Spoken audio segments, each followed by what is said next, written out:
Daí, meus queridos, de volta aqui para a gente continuar falando de ótica geométrica, tá certo? Hoje eu vou mostrar para vocês a parte de reflexão e espelho, tá bom?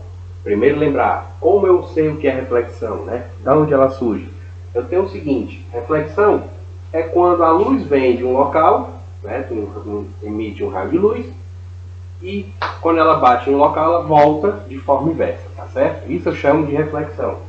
Nesse desenho que eu coloquei aqui, eu digo que isso aqui é um objeto que emite reflexão, né? Sofre reflexão. O quadro, nesse exemplo, o quadro aqui, por ele ser polido, ele está brilhoso, ele está tendo a sua reflexão, que é a luzinha que está aqui, ó, a luzinha da gravação, e ela está voltando para você. Você está vendo a luz ao gravar, tá certo? Então, é a mesma coisa aqui. Digamos, eu tenho esse objeto de reflexão, a luz vem de um certo local, vou colocar assim. Pronto, a luz vem de fora, ela está nesse sentido. Esse raio de luz, ele tem um nome, vou chamar de raio incidente. É o raio que vem para formar a reflexão, tá certo? E todo raio incidente, ele faz um ângulo de incidência com a normal. Tá certo? Então, essa é a parte introdutória, a região da incidência. Então, eu tenho o raio incidente, o ângulo de incidência I, tá certo? Agora, quando ele bate no objeto, ele sofre a reflexão, então ele volta de forma oposta. Então, ele vai nesse sentido. Ele vai formar agora um ângulo. Esse ângulo eu chamo de ângulo de reflexão. E o raio eu chamo de raio refletido, RF. Tá certo? Lembrando que eu também tenho a normal, que é a pontilhada que sempre vai ser perpendicular ao objeto de reflexão, beleza? Então essa é a característica inicial da reflexão. Agora, o que isso aqui significa? Veio a luz, incidiu em um ponto, vou chamar aqui de ponto O, fez a sua reflexão de forma inversa, voltou. Então todos esses detalhes aqui, tá certo?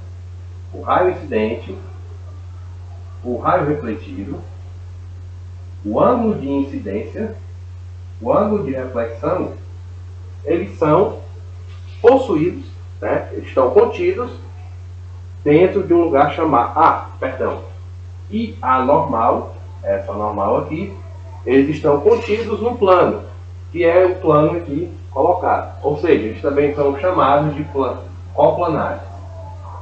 Eles são coplanares. A palavra coplanares, para quem não sabe, significa dizer o quê? Fazem parte do mesmo plano, beleza? Isso caracteriza o quê? Isso caracteriza simplesmente a chamada primeira lei da reflexão, tá certo? Ou seja, primeira lei da reflexão é que todos esses detalhezinhos aqui são coplanares, pertencem ao mesmo plano. Ok? Show? Tranquilo? Agora, eu tenho na reflexão essa formação, o raio que vem de um jeito ele volta invertido, porém, o seu ângulo aqui de incidência e reflexão, para que isso ocorra formalmente, eles têm que ter a mesma medida.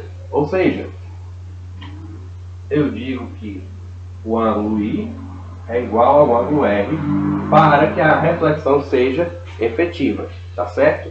E isso caracteriza também uma outra situação da reflexão, que é a sua segunda lei. Segunda lei da reflexão. Beleza? Então essas são as características iniciais e as leis da reflexão para a sua aprendizagem. E que instrumento é esse, Nilson, que emite reflexão? Simples. Eu chamo esse instrumento de espelho. Tá certo? Espelho. O espelho, por sua vez, ele recebe luz e reflete novamente para o lado inverso, tá certo? Você pode ver isso aí com mais clareza na página 344 do teu livro, tá? O livro sai número 2, beleza? Agora, olha só. Ei, existem dois tipos de espelho que nós trabalhamos, tá? É o espelho plano e o espelho esférico. Aí tem diferenças, tá bom? Primeiro vou falar do plano. Espelho plano. Tá certo? O espelho plano, vou colocar ele aqui em pezinho. Ele tem aqui as suas formas de dizer que ele é a parte traseira. Então, se a luz vier daqui, o reflexo é formado para, certo? Aqui. Então, digamos o seguinte. Tem uma pessoa na frente do espelho. Aqui é a pessoa. Vou desenhar aqui a pessoa. Essa pessoa, ela vai ver o seu reflexo na frente do espelho. Óbvio, porque é um material que você consegue ver o reflexo. Tá certo? Só que o que? Ele é invertido. Tá certo? Então ele vê a sua pessoa aqui de forma invertida. Tá bom? Esse é o reflexo do cidadão que está à frente do espelho.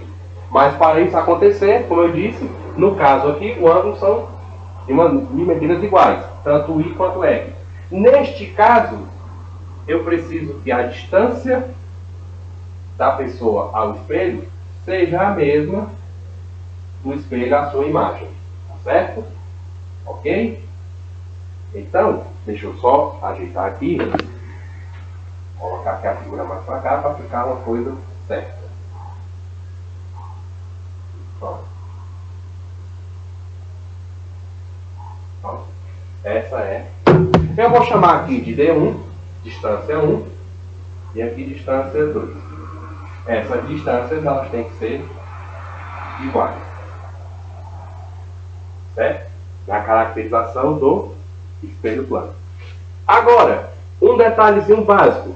Quando eu pego dois espelhos planos, e faço eles ficarem associados, de maneira que eu possa ter a abertura entre eles. Tá certo? O objeto formado aqui vai formar várias imagens de acordo com a pequena equação que eu vou te mostrar agora, tá bom? Olha só, se eu tenho aqui um espelho plano, dois espelhos planos, tá? Ó. Eles estão ligados a um ponto aqui, tá certo? E eles têm um ângulo entre os dois espelhos. Eu colocar qualquer objeto aqui, esse objeto ele vai formar imagens. Dependendo do ângulo, ele pode formar mais imagens ou menos imagens.